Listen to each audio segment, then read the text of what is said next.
Salve Maria Santíssima. Hoje a gente vai estar falando um pouquinho sobre esse grande tempo de graça que é a Quaresma. Deus que nos conduz ao deserto. Esse deserto que é o nosso lugar de encontro com Deus. Não um deserto do Saara ou outros desertos que existem por aí, né? Mas um deserto que é esse lugar de encontro com Deus. Hoje é o primeiro domingo da Quaresma. Vou estar usando um pouquinho da meditação do Frei Raniero Catella Messa. Até indico que você compre esse livro, né? O Verbo se fez carne, que é da editora Ave Maria, do nosso querido Raniero Catella Messa. É a meditação do ano A, B e C, certo? E nós sabemos que no livro de Osés, o profeta Osés vai falar que o Senhor vai conduzir o seu povo ao deserto para falar o seu povo ao coração. É interessante essa analogia porque nós percebemos que no momento da instituição da Eucaristia, onde estão reunidos os apóstolos, o próprio apóstolo João Evangelista, ele inclina o seu ouvido para ouvir o coração de Deus. E na profecia de Oséias acontece o inverso. E nós poderíamos dizer o que é oração, o que é estar no deserto. É o homem que inclina o seu ouvido no coração de Deus. Obediência, ouvir intensamente, com atenção. Ouvir com toda a alma. Mas também é Deus que prescuta as nossas dores, as nossas angústias, os nossos medos, os nossos sonhos. E coloca o seu ouvido.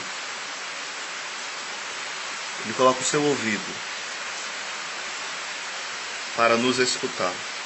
Ou seja, esse encontro, essas duas sedes, a sede do homem por Deus e a sede de Deus pelo homem. Essas duas sedes que vai desembocar na oração, sem dúvida. Ainda não estou lendo, certo? O conteúdo aqui do livro, que é só uma pequena introdução a respeito deste dia de hoje, que vai tratar Mateus 4, do 1 a 11 é o Evangelho de hoje, tá bom? Você que tem esse livro, é na página 47, a meditação. Mas eu não vou ler tudo não, é só um pouquinho para nos ajudar a rezar melhor, tá bom? Então vamos lá. Perdoai-me, Senhor, eu reconheço a minha iniquidade. Ele vai ser no Salmo 51, né? Piedade ao Senhor, tende piedade, pois pecamos contra vós.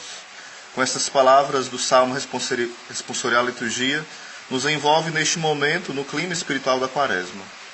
Uma mudança muito acentuada. Chegamos a este ponto do ano litúrgico meditando em geral os mistérios gozosos do cristianismo. A espera e o nascimento da infância de Jesus. Depois, tendo comemorado a Epifania, os primeiros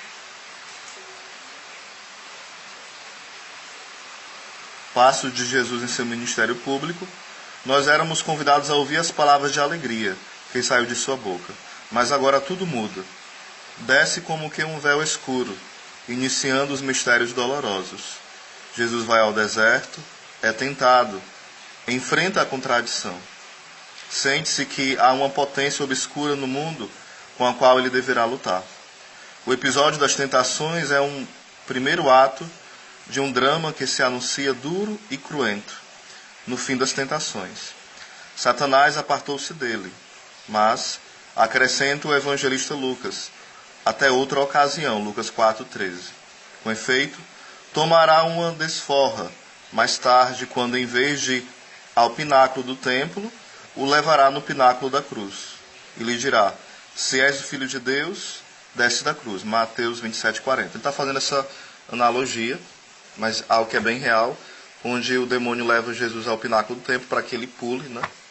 E ele vai fazer que, eu citar Lucas 4,13, onde é citado que o demônio se afasta, porque Lucas 4 relata também a tentação de Cristo, e para voltar em tempo oportuno. E esse tempo oportuno, de forma bem concreta também, é onde ele leva Jesus, entre aspas, né, porque Jesus foi livremente, ao pináculo da cruz, e lá quando ele está ao pináculo da cruz, lá, bem suspenso, lá vem o ladrão que reclama e manda: se tu és filho de Deus, desce da cruz, ou seja, pula da cruz, faz uma revolução, destrói todo mundo, né? Então, novamente, a voz do demônio através daquele ladrão.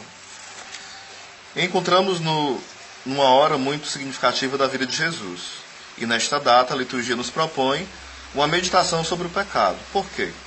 Porque sem termos tomado consciência da existência do pecado no mundo, de sua insondável profundidade, não compreenderemos nada daquilo que se segue no Evangelho, dor, paixão e morte de Cristo. Tudo isto é a resposta de Deus ao pecado do homem. É o sim do segundo Adão que corrige o não do primeiro Adão. Se fosse de outra forma, a paixão e a morte de Jesus não passariam de uma inútil crueldade. Não podemos, por isso, esconder ou protelar para mais tarde o momento de olhar de frente esta realidade do mal. Também, se isto nos apavora, as leituras bíblicas nos oferecem uma sábia pista na reflexão, em 3 quadros. Está desenhada toda a história da salvação, toda a nossa história. Criação, pecado, redenção. Em todos os 3, os mesmos personagens, Deus, o homem e Satanás. A primeira e a terceira leitura se correspondem perfeitamente, segundo o esquema de um paralelismo antitético. Lá, um jardim ameno, fresco, viçoso, na qual tudo fala de felicidade e de prazer. Aqui, um deserto sem água, sem comida, um cenário selvagem e alucinante. Lá um homem, Adão, é tentado, e sua liberdade se levanta e diz não a Deus, dando ouvidos ao diabo. Aqui, outro homem, Jesus Cristo, é tentado, mas resiste a Satanás e diz sim a Deus. Então, esse grande combate, né, que vai haver sempre até o final dos tempos. Porque eu retomo a meditação do Frei Raniero, usar um pouquinho também da Bíblia Navarra, onde ela vai também nos ajudar a meditar. É uma Bíblia também que eu indico, são 3 volumes só do Novo Testamento. É uma Bíblia de estudo que eu ganhei de presente, né? Eu louvo muito a Deus por esse presente. 2 irmãs se juntaram e me presentearam. Fico muito grato até hoje. Louvo a Deus pelo sim e pela generosidade dessas irmãs, né? Esse presente, eu que sempre estou procurando pregar, e não para fazer sucesso, mas para anunciar a palavra com ousadia e ensinar aquilo que é melhor, né? O melhor de Deus. Vai falar a Bíblia de Navarra, comentando Mateus 4, do 1 a 11. Jesus, nosso Salvador, foi tentado porque Ele assim o quis, e que-lhe por amor a nós e por nossa instrução. Mas a perfeição absoluta de Jesus não permitia senão o que chamamos tentação externa. A doutrina cristã ensina-nos que existe um triplo grau de tentação. A sugestão, que é tentação externa, isso se pode sofrer sem pecado. Tentação com deleite, mais ou menos prolongado, ainda que sem consentimento claro. Esta já é interna e nela há algo de pecado. E a tentação consentida, esta sempre é pecado e, por afetar o profundo da alma, é certamente interna. Jesus quis ensinar-nos, ao permitir ser tentado, como devemos lutar e vencer nas nossas tentações, com a confiança em Deus e a oração, com a graça divina e com a fortaleza. Por outro lado, estas tentações de Jesus no deserto têm um significado muito profundo na história da salvação. Todos os personagens mais importantes da história da Sagrada Escritura são tentados: Adão e Eva, Abraão, Moisés, o próprio povo eleito, e assim também Jesus. Nosso Senhor, ao rejeitar as tentações diabólicas, repara as quedas dos homens antes e depois dele, preludia as futuras tentações de cada um de nós e as lutas da Igreja contra as tentações do poder diabólico. Daí que Jesus nos tem ensinado no Pai Nosso a pedir a Deus que nos ajude com a sua graça para não cair à hora da tentação. Antes de começar a sua obra messiânica e, portanto, de promulgar a nova lei, o Novo Testamento, Jesus, o Messias, prepara-se com a oração e o jejum no deserto. Moisés tinha procedido do mesmo modo, de modo semelhante, em Êxodo 34, 28, para receber a lei no Sinai. Também Elias caminhou 40 dias no deserto para levar a cabo a sua missão de fazer renovar o cumprimento da lei. 1 Reis 19, do 5 ao 8. A igreja segue as pegadas de Jesus ao estabelecer anualmente o tempo do jejum quaresmal. Com esse espírito de piedade, devemos viver cada ano o tempo de Quaresma. Pode-se dizer que Cristo introduziu a tradição do jejum de 40 dias no ano litúrgico da igreja, porque ele mesmo jejuou 40 dias e 40 noites antes de começar a ensinar. Com este jejum quaresmal, a igreja, em certo sentido, é chamada cada ano a seguir o seu Mestre e Senhor,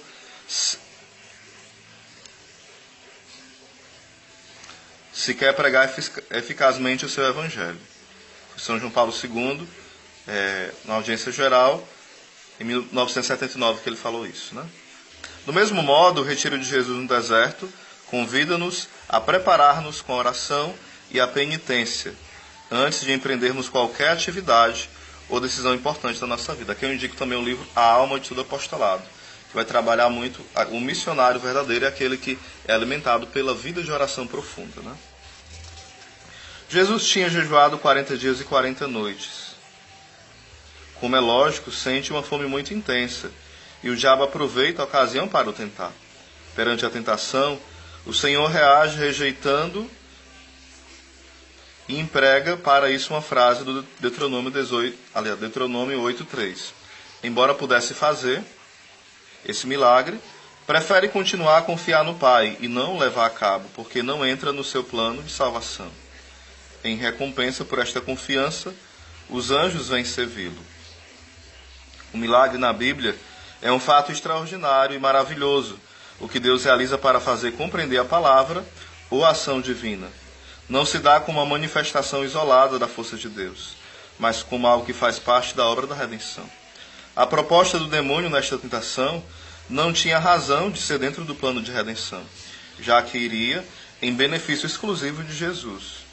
O seu intento, o diabo parece querer certificar-se sobre se Jesus é verdadeiramente Filho de Deus, pois embora seja verdade que se mostra informado acerca da voz do céu no batismo, vê um contrassenso em que seja Filho de Deus. E por outro lado, sinta fome. O demônio estava confuso, né? Então ele queria tentar.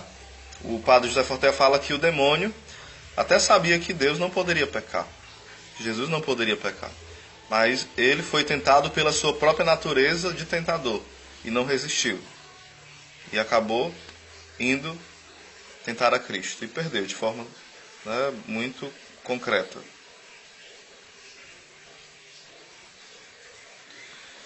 A resposta de Jesus é um ato de confiança na providência paternal de Deus.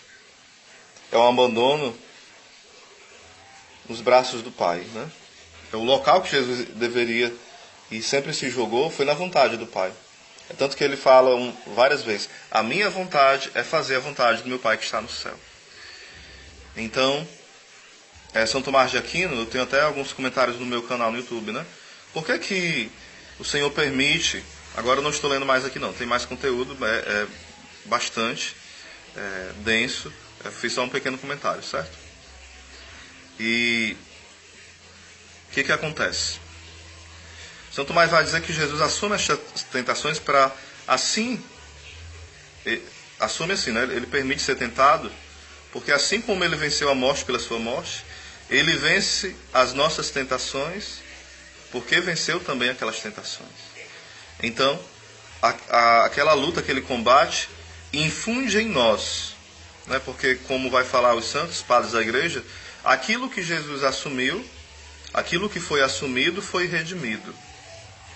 E aquilo que não foi assumido não foi redimido. Se Jesus teve raiva, raiva não é pecado, nem é santidade. É como eu vivo a minha raiva que vai ser pecado ou santidade. Ser tentado não faz ninguém santo nem pecador. É como eu lido diante da tentação. Se eu me entrego à tentação, eu vou caminhando para o inferno. Se eu luto contra a tentação, eu vou caminhando na virtude, fortalecendo minha vida espiritual e crescendo na minha amizade com Deus e no meu amor para com Ele. Então, o Senhor permite também ali que o demônio tente, para mostrar também que por mais que uma pessoa seja santa, ela nunca pode ficar relaxada, achar que nunca mais vai ser tentada. É isso que Santo Tomás de Aquino vai falar também, né? Para que ninguém nunca ache que está livre da tentação. Porque se o próprio Cristo, que é santo, o santo dos santos, o perfeito, o próprio Deus foi tentado, imagine qualquer outra pessoa, por mais santo que seja. Então não deve relaxar. E o terceiro motivo também, para mostrar que é pela palavra de Deus. A palavra de Deus na tradição oral, a palavra de Deus na tradição escrita, que é a Bíblia. A palavra de Deus que nos ajuda a vencer o demônio. A palavra de Deus bem interpretada. Vai falar ainda na Bíblia Navarra o seguinte: as heresias nasceram por se entenderem mal as Escrituras, que são boas. O cristão deve estar alerta perante falsas argumentações, que pretendem basear-se na Sagrada Escritura, como estamos a ver neste passo do Evangelho. O demônio apresenta-se algumas vezes como exegetas da Escritura, interpretando-a como lhe convém, pois qualquer interpretação que não esteja de acordo com a doutrina contida na tradição da Igreja deve ser rejeitada. Normalmente o erro da heresia consiste em fixar-se nos passos da Escritura e excluir outros, ao seu bel prazer, perdendo de vista a unidade da Escritura e a totalidade da fé. Interessante que São Tomás de Aquino também ele vai levar muito em conta essa forma de estudar a Escritura, a unidade. São Tomás de Aquino, quando ele vai comentar, por exemplo, a carta aos Tessalonicenses e tantos outros escritos da Bíblia, que ele é um grande comentador, exegeta, né? Ele vai citando de forma decorada, né? Ele sabia a Bíblia toda. Decorar quer dizer guardar no coração, decora, né? Guardar no coração. Não é só enfeitar as coisas, não, né? É guardar no coração também. São Tomás de Aquino sabia a Bíblia toda, do começo ao fim. Também Santo Antônio de Pádua, né? Mas sabiam e meditavam. Assim como o silêncio de Maria meditava a palavra de Deus no coração. Já os orgulhosos não. Eles aprendem a Bíblia para estar discutindo, brigando, condenando, apontando. São Pedro, o primeiro Papa, vai falar que já no tempo dele, né, muitos pegavam as cartas de São Paulo e entendiam mal para a sua própria ruína, assim como faziam com as demais partes da Sagrada Escritura. São Pedro já adverte que muitos usavam a Escritura naquele tempo, entendia de forma errada, entendia má. E o próprio São Pedro vai advertir que a Escritura não é para interpretação pessoal. Então, duas coisas bem claras que Pedro vai advertendo: cuidado com aqueles que entendem mal a Bíblia e ensinam errado, e cuidado com aqueles que interpretam ao seu bel prazer, de forma pessoal. A sola Escritura e interpretação pessoal, que vai incorrer em várias heresias e seitas, se multiplicando a cada dia. Então aqui é um pouquinho sobre a tentação de Jesus no deserto. Esse episódio pode ser um paralelo também com Gênesis 3. Você pode ver lá que as tentações são similares, né? Engraçado não, né? Usa a expressão errada. Mas interessante que uma vez uma pessoa possuída pelo demônio foi questionada. O demônio foi questionado pelo exorcista o seguinte: por que você só tenta da mesma forma? Ele falou: eu tento sempre da mesma forma e as pessoas sempre caem da mesma forma. Ou seja, ele sempre usa as mesmas táticas, embora mude uma coisa ou outra, mas sempre é o mesmo mecanismo, né? O aproximar-se, o falar meia-verdade, o distorcer a verdade, o distorcer as Escrituras. Ele vai se aproximando, vai mostrando, vai colocando coisas na nossa imaginação. O que o demônio faz? Ele cria um mundo de ilusão para nós, nos coloca dentro desse mundo e explode esse mundo. E nos acusa de sermos autores da destruição para nos desanimar da caminhada. E Jesus venceu tudo isso, né? O novo Adão venceu tudo isso. Então, que você nesse dia possa meditar um pouco sobre Mateus 4, do versículo 1 ao 11, né? Vou falar um pouquinho aqui ainda sobre a passagem. Aqui é o Raniero Cantalamessa explicando. O homem hoje se encontra nestes dois polos de atração. Encontra-se no dilema de escolher entre duas solidariedades. Ou ele é solidário com Adão, ou com Cristo. Ou com o pecado, ou com a salvação. O pecado acontece num jardim de delícias, na euforia do prazer, mas logo faz sentir a dor dos espinhos. A segunda opção, a salvação, se realiza no deserto, isto é, na fadiga e no sofrimento. mas introduz no jardim da alegria, onde os anjos vêm servir o vencedor. O pecado, portanto, olhemo-nos agora de perto, este mal obscuro de nossa vida. Ele nos cerca por todos os lados, através da fenda aberta por Adão, diz Paulo.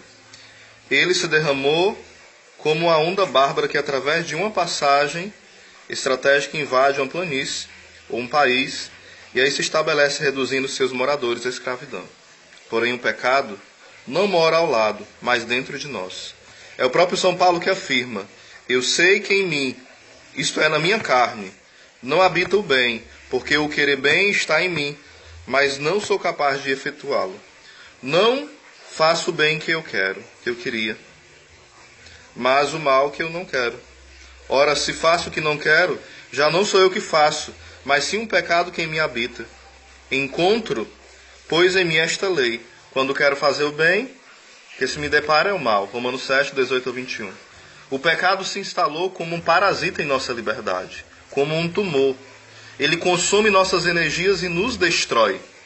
Ao homem não resta outra coisa senão gemer como Davi: piedade de mim, ó Deus, apaga o meu pecado.